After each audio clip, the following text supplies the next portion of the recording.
આખો મુદ્દો સતત 2-3 દિવસથી ચર્ચાઈ રહ્યો છે. કોણ સાચું કોણ ખોટું એ ખબર નથી. આખી કોર્ટની મેટર છે. નજીકના કાકા બાપાના ભાઈઓને એક વિવાદ ચાલે છે. ત્યારે ગામે ગામે પ્રવાસમાં નીકળતા ત્યારે લોકો પાસેથી પ્રશ્નો લેતા હતા અને એ વેદનાની ડાયરી એવું એક ઉપનામ આપ્યું હતું. આજે 1 મહિનો ને 5 દિવસ થયા, એક પણ વેદનાની ડાયરીના પ્રશ્ન સોલ્યુશન માટે આ ગોપાલભાઈ ક્યાંય પણ પ્રશ્નોની રજૂઆત કરી નથી. તો અમે એવું કહી શકીએ, તમે જો એમ કહેતા હોય કે વિસાવદર વાળી થશે, તો અમે કહી શકીએ ભાઈ કડીવાળી થતા વાર નહીં લાગે. આવા ખોટા જણ તમે ભંભાટ કરશો અને ખોટા બધા ડખા કરશો તો કડીવાળી થતા વાર નહીં લાગે. હું એના સંદર્ભે કહેતો હતો. બી પાર્ટીમાંથી ગોપાલભાઈ ઇટાલિયા ઉમેદવાર નક્કી થયા ત્યારથી સતત ખોટું બોલવું, સતત મન ફાવે એમ વાણીવર્તન કરવું. હવે હું જોઉં છું કોણ મરદનો દીકરો છે અને કોના બાપની હિંમત છે કે અહીંયા આવે. હું ધારાસભ્ય છું, વકીલ છું, હોશિયાર છું, પોતે પોતાની જાતને હોશિયાર માને છે. કાયદાની ઉપરવટ થઈ અને ત્યાં ગયા, બરાબર, અને ત્યાં જઈને એમ કીધું કે અમારા બિલા હટાવવા છે. કાયદાથી મોટું કોઈ છે જ નહીં. તમે ધારાસભ્ય બની ગયા એટલે તમારા બાપુજીનો કાયદો નથી. વિજેતા ડિક્લેર કર્યા એટલે એ વાત ઉપર એમને ભરોસો છે. પરંતુ જો આ ગોપાલભાઈ ઇટાલિયાને હારેલા જાહેર કર્યા હોત તો ચૂંટણી પંચ ઉપર આક્ષેપ કરત. એટલે પોતાને ભાવતું તમે પીરશો તો કાયદો અને ચૂંટણી પંચ એ બધું બરાબર છે. ત્યાં સુધી એને ભાવતું ન પીરશો તો આ બધું ખોટું છે. ન્યાયતંત્ર ઉપર આમ આદમી પાર્ટીના કાર્યકર્તાઓને ક્યાંય પણ ભરોસો નથી. 6 તારીખે કંઈક સુનાવણી થવાની છે આખા મુદ્દે, એવી મને વાત જે છે તે જાણવા મળી છે. 6 તારીખે સાહેબ કોઈ સુનાવણી નથી થવાની. 6 તારીખે સિવિલ કોર્ટમાં જે દાવો ચાલે છે ને એની તારીખ છે અને એ લોકોને જેલમાં પૂરે એટલે સૈતરભાઈ વસાવાની જેમ પાછો ખેલ કરવાનો કે ભાજપ પણ અમને પૂરી જ દેશે. આ કઈ કોઈના બાપુજીને ધોરાજી તો નથી. આવું ને આવું કામ એ કરશે તો 2027માં આ જ વિસ્તારની પ્રજા, આ જ વિસ્તારના મતદાતાઓ એમને ઓળખી જશે. ખોટી વાત અહીંયા હલતી જ નથી. ઘણી વાર આખા ગુજરાતમાં પણ થાય. તમારો એક પણ ઉમેદવાર ન જીતે. હું એમ કહેવા માંગતો હતો.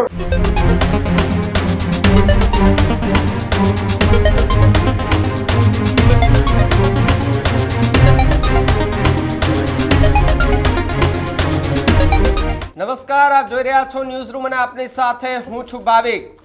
સતત 2-3 દિવસથી વિસાવદર ફરી ચર્ચામાં આવ્યું છે. વિસાવદરનું એક હડમતિયા ગામ કે ત્યાં એક ઘરની બહાર એ પથ્થરો મૂકેલા હતા. એ પથ્થરોને લઈને હવે રાજનીતિ તેજ થઈ ગઈ છે. ગઈકાલે જ્યારે વિસાવદરના આમ આદમી પાર્ટીના ધારાસભ્ય ગોપાલ ઇટાલિયા કે જે ત્યાં ગયા અને પથ્થરો બધા હટાવી દીધા, ત્યારબાદ સાંજે એક વધુ વિડીયો સામે આવે છે જેમાં એ ગામના સરપંચ સહિતના લોકોએ પાછા બેલા ત્યાં ખડકી દીધા અને કહી દીધું કે ગોપાલભાઈ, આ ઘરનો મુદ્દો છે, આમાં તમારે વિવાદ ન કરવાનો હોય, આમાં સમાધાન કરાવવાનું હોય. ગ્રામજનોનો અનેક એવા આરોપો છે. સાથે જ ભારતીય જનતા પાર્ટીના નેતાઓ જેના સ્થાનિક છે તેના એવા આરોપો છે કે ગોપાલ ઇટાલિયા સમાધાન નહીં પરંતુ એ ડખો કરાવવા માંગે છે. જ્યારે ગઈકાલે ભાજપ પ્રમુખ એ ભેસાણ તાલુકાના એમની સાથે મારી ચર્ચા થઈ તો તેમણે પણ ગોપાલ ઇટાલિયાને કહી દીધું હતું કે ભાઈ કડીવાળી થતા હવે વાર નહીં લાગે. મારી સાથે પ્રવીણ સોજિત્રા જોડાયા છે, તેમની સાથે જ સીધી વાત કરવી છે. અને પ્રવીણભાઈ સોજિત્રા કે જેઓ ભાજપ પ્રમુખ ભેસાણ તાલુકા છે અને એમની સાથે જ સીધી વાત કરીએ. પ્રવીણભાઈ, સ્વાગત છે પહેલા તો ન્યૂઝ રૂમ પર આપનું. Thank you. પ્રવીણભાઈ, આખો મુદ્દો સતત 2-3 દિવસથી ચર્ચાઈ રહ્યો છે. કોણ સાચું કોણ ખોટું એ ખબર નથી. આખી કોર્ટની મેટર છે. 6 તારીખની કંઈક વાત સંભળાઈ રહી છે કે 6 તારીખે કોર્ટમાં ચર્ચા થવાની છે આ મુદ્દે. પરંતુ મારે શરૂઆતથી સમજવું છે, કારણ કે આ મુદ્દો નવો નથી. આ મુદ્દો ખૂબ જૂનો છે. લગભગ 8 વર્ષ પહેલા કે 10 વર્ષ જૂનો આ મુદ્દો છે. એ બેલાને લઈને આખો આ મુદ્દો જે છે તે સળગી રહ્યો છે. હવે કેમ આ મુદ્દાને લઈને રાજનીતિ તેજ થઈ ગઈ છે? ભાવિકભાઈ, તમે છેલ્લા ઘણા સમયથી ભેસાણ વિસાવદરને લાઇમલાઇટમાં લેતા હશો, ન્યૂઝમાં લેતા હશો. પરંતુ અહીંયા અમારે આ પેટા ચૂંટણી આવી અને આમ આદમી પાર્ટીમાંથી ગોપાલભાઈ ઇટાલિયા ઉમેદવાર નક્કી થયા ત્યારથી સતત ખોટું બોલવું, સતત મન ફાવે એમ વાણીવર્તન કરવું અને લોકોની નજરમાં આવવા માટે ભારતીય જનતા પાર્ટીના તમામ કાર્યકર્તાને ગુંડા એવા શબ્દો પ્રયોગ કરવો, બરાબર, આવું બોલી અને નેગેટિવ વાતો કરીને સતત એ લાઇમલાઇટમાં રહ્યા છે.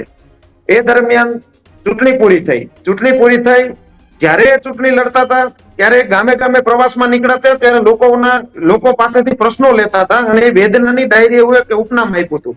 ડાયરીનું નામ વેદનાની ડાયરી. એ વેદનાની ડાયરીમાં દરેક ગામોની અંદર લોકોના જે પ્રશ્નો હતા એ પોતાની મારી વેદના છે એવું બોલી, એવું લોકોને સંભળાવી અને એ પોતાની ડાયરીમાં નોટ કરતા હતા. લોકોએ આ વાતના વિશ્વાસમાં આવી, લોકો આ વાત ઉપર વિશ્વાસ બેસાડ્યો અને લોકોએ આ વાત ઉપર ભરોસો મૂકી અને ગોપાલભાઈ ઇટાલિયાને મત આપ્યા અને ગોપાલભાઈ ચૂંટાઈ ગયા. અમે પણ સ્વીકારીએ છીએ કે ભાઈ ગોપાલભાઈ ચૂંટાઈ ગયા. હવે અત્યારે અમારા ધારાસભ્ય ગોપાલભાઈ ઇટાલિયા છે ભેસાણ વિસાવદર વિસ્તારના. પછી ચૂંટણી જીતા પછી થોડા દિવસો પછી વિસાવદરમાં એક મોટો સ્ટન્ટ કર્યો હતો, એ આપના ધ્યાને હશે. ત્યાં મારા મિત્ર નગરપાલિકાના પ્રમુખ છે, પરંતુ આ ગોપાલભાઈ ઇટાલિયા 40-50 મહિલાઓ અને પુરુષોનું ટોળું લઈ અને નગરપાલિકાના પ્રમુખ પાસે વિસાવદરના રસ્તા રિપેર કરવા માટે લઈને ગયા. જેવી રીતે સરપંચ નગરપાલિકાના પ્રમુખ પાસે ગામ લોકોને લઈને જાય, એમ ધારાસભ્ય પોતે નગરપાલિકાના પ્રમુખ પાસે ગયા. આ એક સમજા જેવી વાત છે. ધારાસભ્યનો હોદ્દો મોટો હોય, નગરપાલિકાના પ્રમુખનો હોદ્દો નાનો હોય. હંમેશા નગરપાલિકાના પ્રમુખ ધારાસભ્ય પાસેથી ગ્રાન્ટ માંગતા હોય કે ભાઈ તમે અમારા ધારાસભ્ય છો, અમારી નગરપાલિકામાં રોડ રસ્તા રિપેરિંગ માટે ગ્રાન્ટ આપો તો અમે આ રસ્તા રિપેર કરીએ. ત્યારે પણ લોકોએ ઘણી હસી ઉડાવી હતી. ત્યારબાદ હમણાં મળવા નીકળ્યા છે ગામડે ગામડે, આભાર દર્શન કરવા માટે દરેક ગામની મુલાકાત લે છે. એમાં 2 દિવસ પહેલા અમારા ભેસાણ તાલુકાના વિસળ હનુમતિયા ગામે ગયા. તો વિસળ હનુમતિયા ગામે માળવિયા પરિવાર રહે છે. એ બંને નજીકના કાકા બાપાના ભાઈઓને એક વિવાદ ચાલે છે. બંનેનો સર્વે નંબર અલગ છે, બંનેના સર્વે નંબરનું બિનખેતી પણ અલગ અલગ થયેલું છે. એટલે વાત એવી છે, 2019 થી આ પ્રશ્ન ચાલે છે. પેલા મામલતદાર સાહેબની કોર્ટમાં ચાલતો હતો, મામલતદાર સાહેબની કોર્ટમાંથી નિર્ણય આવ્યા પછી અપીલમાં નાયબ પ્રાંત અધિકારી શ્રી વિસાવદર સાહેબની કોર્ટમાં હાલતો હતો.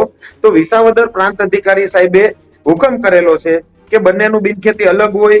આ બાજુના પ્લોટનો રસ્તો એની સાઈડ છે, આ પોતપોતાનો રસ્તો અલગ છે. એટલે પાછળની ભાગે જે આ દરવાજો મૂકી અને જે હલાણ માટેનો રસ્તો કરવામાં આવ્યો છે એ ખરેખર ખોટું છે. આ બધી ડોક્યુમેન્ટની ખરાઈ કર્યા પછી એને વસરામભાઈ માળવિયા કરીને જે કાર્યકર્તા બીજેપીના છે એમના તરફી હુકમ આપ્યો હતો. બરાબર. એટલે વસરામભાઈ બેલા તો ત્યાં 7-8 વર્ષ ત્યાં પડ્યા છે. આજકાલના બેલા નથી, તો તમે ફોટોમાં જોશો તો તમને અંદાજ આવશે. એટલે આ ભાઈ પોતે ધારાસભ્ય ત્યાં ગયા, એની 2-4 લોકોની ટોળકી લઈને ગયા, પોતે મીણા બેલા ફેરવવા, બેલા સાઈડમાં ફંગોવી દીધા. એટલે ભાઈ કોકે એમ કીધું ભાઈ મામલતદાર સાહેબનો હુકમ છે, નાયબ કલેક્ટર સાહેબનો હુકમ છે. અરે કે મામલતદાર શું નિર્ણય કરતો હતો, હું નિર્ણય કરું. અને હું ભેસાણ વિસાવદરના ધારાસભ્ય તરીકે ગોપાલ ઇટાલિયા આ વાતનો નિર્ણય કરે છે અને હવે જેને મને ફાંસીએ ચડાવવો એ ચડાવી દેજો, આવા શબ્દ પ્રયોગ કર્યા. સાથે સાથે એમ પણ કીધું કે આ બેલાને હવે કોઈ પણ અડે તો મને રાતના 12 વાગે ફોન કરજો, હું આવી જાય. હવે હું જોઉં છું કોણ મરદનો દીકરો છે અને કોનામાં બાપની હિંમત છે કે અહીંયા આવે. આવો ઉશ્કેરણીજનક ભાષણો કરી આખા ગામનું વાતાવરણ દોડાય એવી વાતો કરી બેલા ફંગાવી દીધા. બરાબર. અને એ વિડીયોની અંદર જો તમારી પાસે ભાવિકભાઈ વિડીયો આવ્યો હોય તો એ વિડીયો તમે સાંભળજો. બાજુમાં એક બેન ઉભા છે અને એક ગેરશબ્દ બોલે છે. બરાબર. એટલે એ પોતે એમ કે છે કે ભાજપના લોકો ગુંડા છે, આમ છે, તેમ છે. પેલા ભાઈ તમે પોતે એમ કહો છો હું ધારાસભ્ય છું, વકીલ છું, હોશિયાર છું, પોતે પોતાની જાતને હોશિયાર માને છે. તો બાજુમાં બેન બેઠા છે તો બેનની સામે તમારે અપશબ્દ બોલવાનો. બરાબર. અને શબ્દ પ્રયોગ અમને ગુંડા શબ્દો કે છે. એટલે સાંજના સમયે એ ખબર પડી વસરામભાઈ માળવિયાને કે ભાઈ ધારાસભ્ય આવ્યા હતા ને આવી રીતે બેલા હટાઈ દીધા છે, એમની પાસે હુકમ હતો. એટલે ધારાસભ્યના જે કઈ વાતાવરણ ખરાબ કરેલું હતું, ગ્રામ પંચાયતને સાથે લઈ વસરામભાઈ અને મારી ટીમમાં એક ભૂપતભાઈ માળવિયા ઉપપ્રમુખ છે, એ બંને બધાએ સાથે રહીને પાછા બેલા ગોઠવી દીધા. અને ભૂપતભાઈએ કીધું હવે તમારામાં તેવડ હોય તો તમે આ બેલા હટાવવા આવજો. બરાબર. એટલે આવી રીતે આખું વાતાવરણ દોડાયું હતું અને આખા તાલુકામાં ચર્ચાનો વિષય હતો. બરાબર. બંને પક્ષે લોકો રાહ જોતા હતા કે હવે આમાં શું થશે.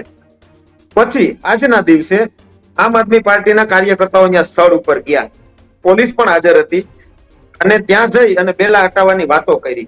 અમે ભાવિકભાઈ ભારતીય જનતા પાર્ટીના કોઈ પણ કાર્યકર્તાએ વાતાવરણ દોડાય કે ડખો ઉભો થાય કે કઈ માથાકૂટ થાય એવું વર્તન કર્યું જ નથી. આ લોકો કાયદાની ઉપરવટ થઈ અને ત્યાં ગયા. બરાબર. અને ત્યાં જઈને એમ કીધું કે અમારા બેલા હટાવવા છે. પોલીસ હતી, મામલતદાર સાહેબ ગયા, તાલુકા વિકાસ અધિકારી ગયા અને એમને હુકમ બતાવ્યો કે ભાઈ આ અમારી પાસે હુકમ છે નાયબ કલેક્ટર સાહેબનો, આ મેટર સિવિલ કોર્ટ જુનાગઢમાં ચાલે છે. આ બધું જાણ્યું જોયું ત્યાર પછી આમ આદમી પાર્ટીના કાર્યકર્તાઓ ત્યાંથી પાછા વળ્યા અને એને એમ કીધું કે આ કાયદાકીય વાત છે એટલે અમે આ વસ્તુ નહીં કરી શકીએ. તો અમે ભાઈ ઘણો ટાઈમથી કહી છીએ કાયદાથી મોટું કોઈ છે જ નહીં. તમે ધારાસભ્ય બની ગયા એટલે તમારા બાપુજીનો કાયદો નથી. કાયદાથી મોટું કોઈ છે જ નહીં. હંમેશા કાયદાનું પાલન કરવું પડે.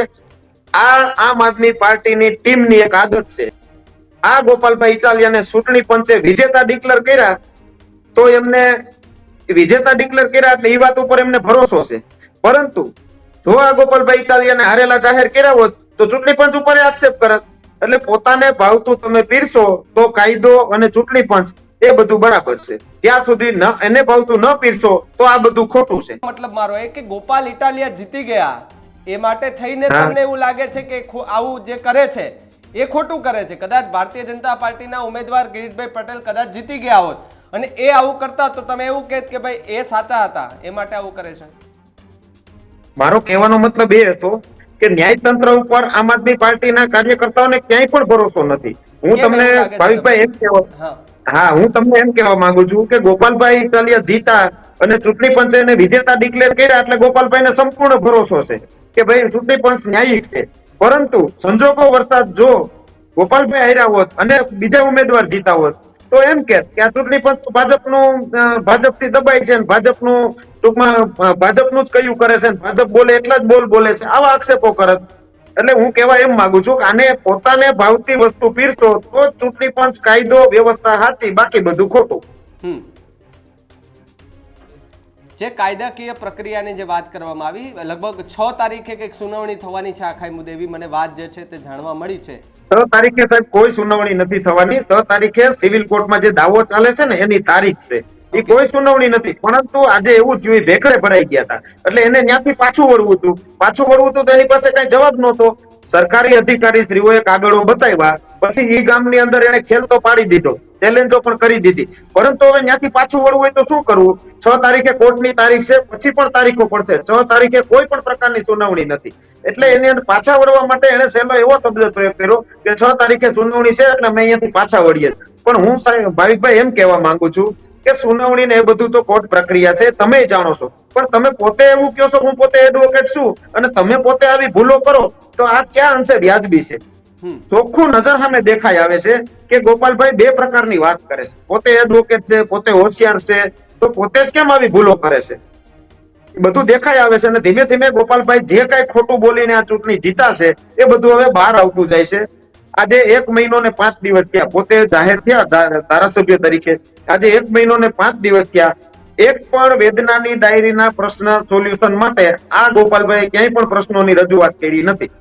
હંમેશા ખોટી વાતો કરે, અહીંયા આટલો ભ્રષ્ટાચાર થયો, અહીંયા આમ થયું, અહીંયા તેમ થયું. એલા ભાઈ, તમે ધારાસભ્ય બની ગયા છો, તમે વકીલ છો, તમારી પાસે ધારાસભ્યનું લેટર પેડ છે, તમે તમારા લેટર પેડ ઉપર લખીને તમે માંગ કરો, જ્યાં ભ્રષ્ટાચાર થયો ત્યાં એની ઉપર કાર્યવાહી કરાવો. સીધા આક્ષેપો કરવાનો શું અર્થ છે?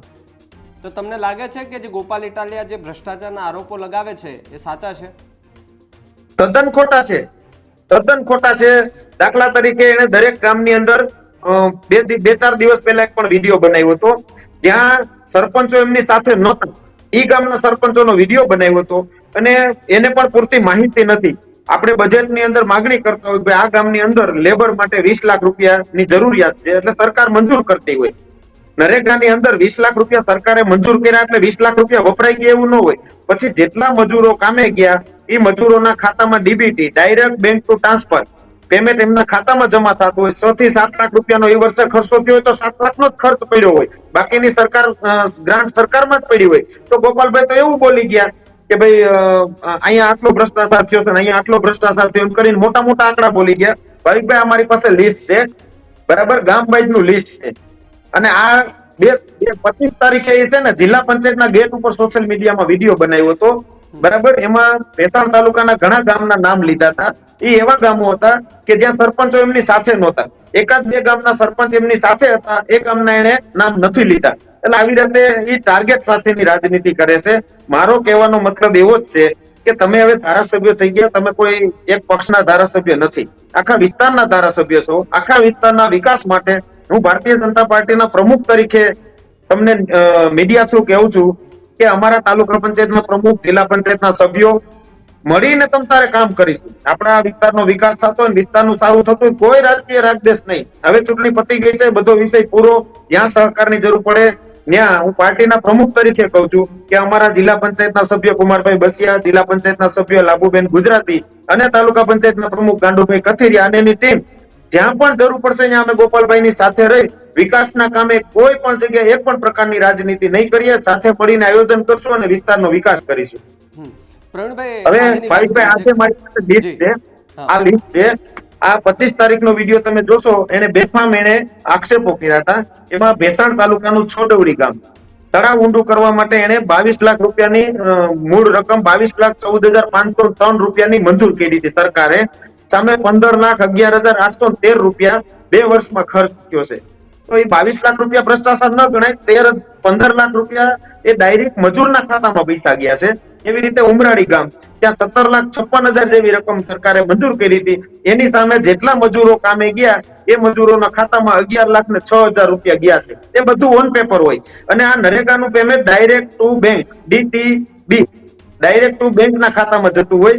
પછી જૂની ધારી ગોંડાળીમાં તળાવ ઊંડું કરવાનું કામ 18,23,000 જેવી રકમ મંજૂર થઈ હતી. એની સામે 9,13,000 નો જ ખર્ચો પડ્યો છે. પછી રફાડિયા ગામ, ત્યાં 13,18,000 રૂપિયા જેવી રકમ મંજૂર થઈ હતી. એની સામે 8,58,000 નો ખર્ચો થયો છે. તો ગોપાલભાઈએ તો આ 13 લાખ ને ભ્રષ્ટાચાર બતાવી દીધો અને બધા મજૂરોના ખાતામાં ગયા. એટલે હું તો એમ કઉ છું કે ગોપાલભાઈને હવે તો આ વિસ્તારના મજૂરો ભ્રષ્ટાચારી લાગવા મળ્યા છે.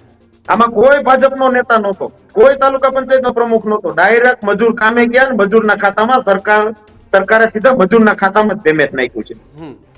પ્રવીણભાઈ, આજની વાત કરવી છે. ગઈકાલે જ્યારે સરપંચ સહિતના લોકો એ બેલા ત્યાં રાખવા માટે ગયા ત્યારે એક વિડીયો પણ સામે આવ્યો હતો ને તેમાં એવું પણ કહેવામાં આવ્યું હતું કે ભાઈ ખોટી રીતે હેરાન ન કરવાને, હવે ગોપાલ ઇટાલીમાં તાકાત હોય તો તે આવી જાય, હવે આપણે જોઈ લઈએ, એ પ્રકારની સ્થિતિનું નિર્માણ થયું હતું. આજે સવારે જ હરેશ સાવલિયા છે એમને એક પોસ્ટ હતી ને એમાં જોયું હતું કે હવે તો યુદ્ધ એ જ કલ્યાણ. એટલે વિસાવદરમાં શું આવું ચાલવાનું છે? સાંભળો, યુદ્ધ એ જ કલ્યાણ. અમને તો ખબર છે હું થવાનું છે. અમે આજકાલના રાજનીતિમાં નથી. હું 2007 થી ભારતીય જનતા પાર્ટીમાં કામ કરું છું અને ભાવિકભાઈ, મેં પોલિટિકલ સાયન્સ ગ્રેજ્યુએશન ગુજરાત યુનિવર્સિટીમાં કર્યું છે. અમે ક્યાંય એવું નથી કીધું કે હું પોલિટિકલ સાયન્સ કરીને રાજકારણ કરું છું. રાજકારણ નહીં, હંમેશા દરેક ગામની અંદર પરિસ્થિતિ બદલતી હોય. એ ગામની પરિસ્થિતિ અને લોકોને અનુકૂળ રાજનીતિ કરવાની હોય છે. એ એમ કેતા હોય યુદ્ધ જ કલ્યાણ, તો આજે શું થયું? યુદ્ધ જ કલ્યાણ હતું તો બેલા ફરી જવા જોઈએ ને. તમે યુદ્ધ જ કલ્યાણ કરીને અહીંયાથી ગયા હતા તો બેલા કેમ ના ફર્યા ભાઈ? તમે કાયદા અને વ્યવસ્થાને માનતા નથી તો તમારે બેલા ફેરવી નાખવા જોઈએ ને. મારું કહેવાનું એટલું છે, તમારામાં હિંમત હોય ઝઘડા કરવાની, ડખા કરવાની, કરો, નો ડાઉટ. કાયદો કાયદાનું કામ કરશે, તમે ઝઘડા કરશો, પણ તમારી સાથે જે લોકો જોડાયેલા છે એને ખોટી રીતે કાયદાની ભાષામાં ન ફસાવો એવી હું એમને વિનંતી કરું છું. હવે આવી રીતે ગેરવર્તન કરે, પોતે જ સ્વીકાર્યું કે કાયદાકીય ભાષામાં અમે આ બેલા હટાવી શકીએ નહીં, એ પોતે જ સ્વીકાર્યું. હવે આ ઉપરવટ થઈ અને બેલા હટાવે અને ઝઘડો થાય. ઝઘડો થાય એટલે ફરિયાદ થાય. ફરિયાદ થાય અને પોલીસ એની કામગીરી કરે અને એ લોકોને જેલમાં પૂરે. જેલમાં પૂરે એટલે સૈતરભાઈ વસાવાની જેમ પાછો ખેલ કરવાનો કે ભાજપ પણ અમને પૂરી દેશે. આ કઈ કોઈના બાપુજીને ધોરાજી તો નથી. અહીંયા કોઈનું ના ચાલે. હું ઝઘડો કરું મને પોલીસ પૂરી દે. સંસદ હોય, ચૂંટાયેલા પ્રતિનિધિ હોય, એ ઝઘડા કરે સંસદ નહીં પૂરી દે. આમાં કોઈને છોડવામાં ન આવે. તમે કેવો એમ સરકાર ન ચાલે. કાયદાને ખાલી ભેસાણ વિસાવદર ને આખું હિન્દુસ્તાનને માનવું પડે અને બધાથી ઉપર કાયદો છે. કાયદાથી ઉપર તમે નથી. તમે તો ખાલી એક ચૂંટાણા છો. અવારનવાર એવું બોલતા હોય આમ છે ને અમે આમ થયું તેમ થયું. ભારતીય જનતા પાર્ટી 2012 થી અહીંયા નથી. ભારતીય જનતા પાર્ટીના ધારાસભ્ય ભેસાણ વિસાવદરમાં 2012 થી નથી. કઈ તમે સીધા જીતી ગયા એવું નથી. 2022 માં આમ આદમી પાર્ટીની જ આ સીટ હતી અને તમને મળી છે. તમે કોઈ કઈ ભારતીય જનતા પાર્ટી પાસેથી સીટ આજથી લીધી અને તમે જીતી ગયા એવું નથી. તમારે કડીની અંદર ચૂંટણી હતી. કડીમાં તમારા ઉમેદવારને 3,090 મત જ મળ્યા છે. અમારી પાસે ભાજપની સીટ કડીમાં હતી અને અમને મળી. તો અમે તો ક્યાંય એવો ભંભાટ નથી કર્યો કે અમે ચૂંટાઈ ગયા. તમે તમારા પોતાના વખાણ કરો છો. આખા ગુજરાતમાં તમે એવું વાતાવરણ ઉભું કર્યું છે કે અમારી સરકાર બીવે છે અને અમારાથી આમ છે. એલા ભાઈ, તમારાથી કોઈ બીતું નથી. અમારી પાસે 162 ધારાસભ્યો છે. આવનારા દિવસોમાં તાલુકા પંચાયત અને જિલ્લા પંચાયત બંને આવવાની છે. ત્યારે પણ આપણે જોઈ લેશું.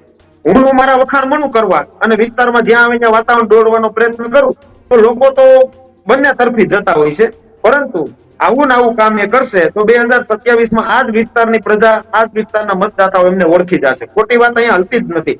આ વિસ્તારમાં પરમ વંદનીય કેશુબાપા પટેલ 42,000 મતે ચૂંટાણા હતા. ભેસાણ વિસાવદર વિસ્તારમાં સૌના વડીલ, સૌ એને માન સન્માનથી બોલાવતા. આ જ વિસ્તારે 42,000 મતથી કેશુબાપાને ચૂંટ્યા હતા. એમના દીકરા ભરતભાઈ પટેલ 12,000 મતે હારી ગયા હતા. એટલે એવું નહીં માની લેવાનું કે એકવાર ચૂંટાઈ ગયા અમે ચૂંટાતા જ આવશું. તમે સારું કામ કરશો, લોકોને ગમશે એવું કામ કરશો, લોકોને જે વચનો આપ્યા એ વચનો પૂરા પાડશો તો તમને લોકો મત આપશે. બાકી આવી રીતે સ્ટન્ટ કરશો. થોડા દિવસો પહેલા મોરબીના ધારાસભ્ય સાથે ચેલેન્જ કરી હતી. બરાબર, ત્યાં પણ ગોપાલભાઈ ન ગયા. અહીંયા પોતે બોલી આવ્યા હતા કે આ કોઈ પણ બેલાને અડે તો મને ફોન કરજો, હું આવી જઈશ. અને કોના બાપની હિંમત છે કે હવે આ બેલાને અડે? તો ગોપાલભાઈ તો આ દેખાણા જ નહીં, કોને લાગતો નહોતો. હવે આ જે લોકો એની વાત ઉપર વિશ્વાસ કરી અને આગળ હાલી ગયા અને ઉશ્કેરાઈ ગયા, હવે આજે જ એ લોકો પાછા પડ્યા. તો આવી જ રીતે વર્તન કરી રાખશે તો અમારી પ્રજાનું શું થાય, વિસ્તારનું શું થશે? સાચી વાત લઈને નીકળો. અને જેટલા ગોપાલભાઈ આક્ષેપો કરે છે ને, હું ચેલેન્જ સાથે કહું છું, એક પણ આક્ષેપ એનો સાબિત નહીં થાય. એક પણ આક્ષેપ સાબિત નહીં થાય. બધા ખોટા આક્ષેપો છે. પોતે પણ જાણે છે. ભાવિકભાઈ એ ધારાસભ્ય છે, એડવોકેટ છે, એના લેટર પેડ નો ઉપયોગ કરી અને ગમે ત્યાં ગમે એ પ્રકારની તપાસ માંગી શકે. સોશિયલ મીડિયામાં ફક્ત વિડીયા બનાવવા, વાતાવરણ દોડવું અને સોશિયલ મીડિયામાં કેમ હાઇલાઇટ થવું, બરાબર, મુખ્ય એક જ કામ છે એમનું. અને એ બધા ઓળખે છે. અમે આ વાતમાં ક્યાંય પડતા જ નથી. અમે કામથી મતલબ રાખીએ. 60,000 મત, 58,000 મત અમને પણ મળ્યા છે. અમે 58,000 મતદાતાઓના કામ કેમ સારી રીતે થાય, અમે એ દિશામાં ચૂંટણીના બીજા જ દિવસે ફોકસ કરી દીધું. અમે ક્યાંય વાતાવરણ દોડવાની કોશિશ નથી કરતા. અમારી પાસે તો કોઈ પણ વ્યક્તિ કામ લઈને આવે, અમને મત આપ્યો છે, સામે આપ્યો ગણતાય નથી. અમે બધાના કામ કરીએ છીએ અને વર્ષોથી કરતા આવીએ છીએ. પ્રવીણભાઈ, ગઈકાલે તમારું એક નિવેદન હતું કે ભાઈ વિસાવદરવાળી થશે, આ તમે સાંભળ્યું હશે, તમે નવું આવ્યું, તમે નવું લાયા કે ભાઈ હવે કડીવાળી થશે, તમે પણ જોઈ લેજો. તો કડીવાળી થશે એટલે શું, એનો મતલબ શું? મારો કહેવાનો મતલબ સાહેબ એ હતો ભાવિકભાઈ કે એ જ્યાં આવે ત્યાં એવું બોલે છે કે વિસાવદરવાળી થશે. મોરબીમાં 5-25 લોકો એના હોય, વિસાવદરવાળી થશે. ભગવાન રામ વનમાંથી આવ્યા ને તો એનો વિરોધ કર્યો હતો. ભગવાનનો વિરોધ થતો હોય, બધાનો વિરોધ થતો હોય, સરકારની વિરુદ્ધની ગ્રુપ હોય, એ લોકો એવું બોલે કે વિસાવદર થશે, વિસાવદરવાળી થશે. હું ભાવિકભાઈ એમ કહેવા માંગુ છું કે કડીમાં 3,090 મત જ મળ્યા હતા, તો આવતી ચૂંટણીમાં તમને 3,090 મત ન મળે જોજો. કડીવાળી આખા ગુજરાતમાં પણ થાય, તમારો એક પણ ઉમેદવાર ન જીતે. હું એમ કહેવા માંગતો હતો કે તમે જ્યાં આવે ત્યાં વિસાવદરને મોડલ બનાવી અને એમ કહો છો વિસાવદરવાળી થશે, તો કડીમાં તમને ઓછા જ મત મળ્યા છે. અમારે અહીંયા અપક્ષમાં એક ભાઈ લડ્યા હતા, વઘાસિયા, ડોક્ટર વઘાસિયા ભાઈ, હિતેશ વઘાસિયા અપક્ષમાં લડ્યા હતા, એને 5500 મત મળ્યા. અને નેશનલ પાર્ટી, આમ આદમી પાર્ટી નેશનલ પાર્ટી હોય, રાષ્ટ્રીય પાર્ટીના ઉમેદવારને કડીમાં 3,090 મત મળ્યા. તો અમે એવું કહી શકીએ, તમે જો કહેતા હોય કે વિસાવદરવાળી થશે, તો અમે કહી શકીએ ભાઈ કડીવાળી થતા વાર નહીં લાગે. આવા ખોટા તમે ભંભાટ કરશો અને ખોટા બધા ડખા કરશો તો કડીવાળી થતા વાર નહીં લાગે. હું એના સંદર્ભે કહેતો હતો કે કડીવાળી થતા વાર ન લાગે. પ્રવીણભાઈ, આજે જે આખી ઘટના બની, સવારથી જ પોલીસના ધાડે ત્યાં ઉતરી ગયા હતા. આમ આદમી પાર્ટીના લગભગ વિસાવદરના ગ્રામ્ય વિસ્તારના નેતાઓ પણ ત્યાં હતા. ભાજપમાંથી કોઈ ત્યાં ગયું હતું? કોઈ ચર્ચા કરવામાં આવી હતી? ભાજપમાંથી એવું કહેતા હતા ને 2 દિવસ પહેલા કે અમે જઈએ છીએ અને કોણ આવે છે. અમારી પાસે ભાજપની મોટામાં મોટી ફોજ છે. 300 કાર્યકર્તાની ભેસાણ તાલુકામાં ફોજ છે. 38 ગ્રામ પંચાયતો ભેસાણ તાલુકામાં છે ને, એમાંથી 35 ગ્રામ પંચાયતો ભાજપ પાસે છે. ભારતીય જનતા પાર્ટીના આગેવાનો સરપંચ છે, બરાબર. અમે ધારીએ ને તો અમે 500 માણાનું ટોળું વિસાવદર ગામમાં ભેગું કરી શકીએ. પણ અમે કાયદા અને ન્યાય વ્યવસ્થાને અમે માનીએ છીએ, અમે એને જાણીએ છીએ અને અમને ખુદને ખબર છે કાયદા વ્યવસ્થાથી ઉપર કોઈ છે જ નહીં. એટલે વાતાવરણ ન દોડાય એટલા માટે એ જે વિવાદિત લોકો હતા, જે પ્લોટ કે જે રસ્તાના વિવાદો હતા, એ પરિવાર અને એમના લોકો ત્યાં હતા. અમે ભારતીય જનતા પાર્ટીના કોઈ પણ કાર્યકર્તા અમે ગયા જ નથી. અમે ભારતીય જનતા પાર્ટીના ગ્રુપમાં એક મેસેજ છોડીએ ને કે અહીંયા આવી રીતે આમ થવાનું છે ને બધાને આવવાનું છે ને 2 લોકોને સાથે લાવવાના છે, એટલે 500 લોકો ભેગા થઈ જાય સ્થળ ઉપર. પરંતુ 500 લોકો ભેગા કરીને શું કરવાનું? કાયદો વ્યવસ્થા અને ઝઘડા ડખા કરવાના? અમે એને માનતા નથી. એટલે અમે કોઈ ભારતીય જનતા પાર્ટીના આગેવાનો ત્યાં ગયા જ નથી, બરાબર. અને એમની પાસે હુકમ હતો, એમણે હુકમ બતાવ્યો, મામલતદાર સાહેબ, ટીડીઓ સાહેબે હુકમ બતાવ્યો, એટલે વિષય ત્યાં પૂરો થયો. પરંતુ આ યુદ્ધ કલ્યાણનું કઈ રિઝલ્ટ ના આવ્યું ટૂંકમાં. ગઈકાલે પણ જ્યારે સરપંચ સહિતના લોકોનો વિડીયો આવ્યો હતો, આજે સવારે આ લોકો ત્યાં પહોંચ્યા હતા. એક પોસ્ટ હરેશ સાવલિયાની પણ સામે આવી હતી, યુદ્ધવાળી જે પોસ્ટ હતી, એ લઈને સરપંચ સાથે હવે કોઈ ચર્ચા થશે ખરી તમારી? સરપંચ ટૂંકમાં સરપંચ અરે મારે થોડી વાર પહેલા જ ચર્ચા થઈ હતી. મેં એમને કીધું શું થયું ભાઈ, એટલે મને એમને કીધું ભાઈ મારી પાસે જે હુકમ ને કાગળો હતા મેં બતાવ્યા અને મામલતદાર સાહેબે બતાવ્યા, એટલે એ લોકો જતા રહ્યા છે. અને આ સરપંચ છે ને, ઉપસરપંચ છે ટૂંકમાં, ભૂપતભાઈ હતા એ માળવિયા ઉપસરપંચ છે. એનું એવું કહેવાનું હતું કે આ મેટર સિવિલ કોર્ટ જુનાગઢમાં હાલે છે. સિવિલ કોર્ટ જુનાગઢ ગમે ત્યારે અમને આદેશ કરશે બેલા હટાવવાનો તો અમે હટાવી લેશું, અને બેલા યથાવત રાખવાનો કહેશે તો અમે બેલા યથાવત રાખશું, બરાબર. આટલી મારે વાત થઈ હતી. અને મેં આ મુદ્દો આવ્યો ને ધ્યાન ઉપર, એટલે મેં એમને કીધું કે આ ખોટા ઝઘડા આટલા બધા થાય છે તો આ બેસીને પતાવવું જોઈએ, કે અમે પતાવવામાં જ હતા. વધીને 1-8 મહિનામાં પતી જાય એવું જ હતું. પરંતુ જે વચ્ચે વાતાવરણ દોરાણું, એટલે હવે નથી એવું લાગતું કે આ વિષય પતે. આટલી મારે વાત થઈ હતી સરપંચ સાહેબ. પ્રવીણભાઈ, એક છેલ્લો પ્રશ્ન મારે આપનો એ છે કે વિસાવદરમાં અનેક પ્રશ્નો ઊભા છે. રોડ, રસ્તા, પાણી, સ્થાનિક લોકોની સુવિધા, આ બધી જ પ્રશ્નો હજુ એવા ને એવા જ છે. કોઈ પણ ધારાસભ્ય બને, કોઈની સામે વાંધો નથી, પણ જનતાના કામ કરે એ પ્રકારના ધારાસભ્ય પણ હોવા જોઈએ. એક બેલા મુદ્દે આટલી મોટી રાજનીતિ ગરમાય, આ વાત યોગ્ય કહેવાય? ના, એક ટકો યોગ્ય ના કહેવાય. તમે બહુ સારી વાત કરી, બહુ મુદ્દાથી વાત કરી.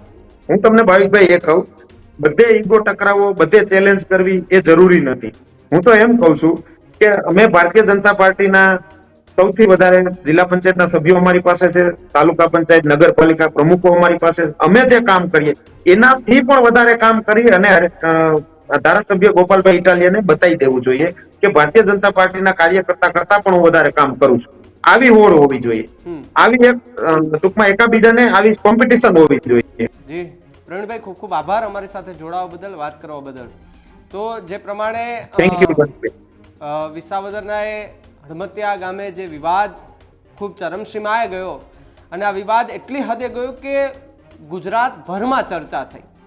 વિસાવદરમાં ઘણા પ્રશ્નો છે, એને લઈને જો કોઈ નેતા કે ધારાસભ્ય બોલે છે તો પછી આપણે એવું માનીએ કે ચાલો ભાઈ, જનતા માટે કોઈ સારું કામ કરે છે.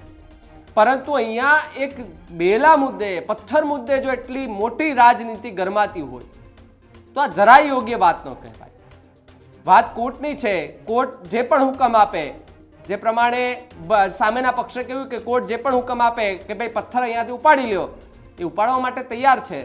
તો બીજી તરફ એવા આરોપ છે કે ગોપાલ ઇટાલિયા કાયદા વિરુદ્ધનું કામ કરે છે, ભડકાવાનું કામ કરે છે, બે પરિવારો વચ્ચે વિવાદ ઉભો કરવાનું કામ ગોપાલ ઇટાલિયા કરે છે. આ પ્રકારના આરોપો એ સામે પક્ષના લોકોએ લગાવ્યા.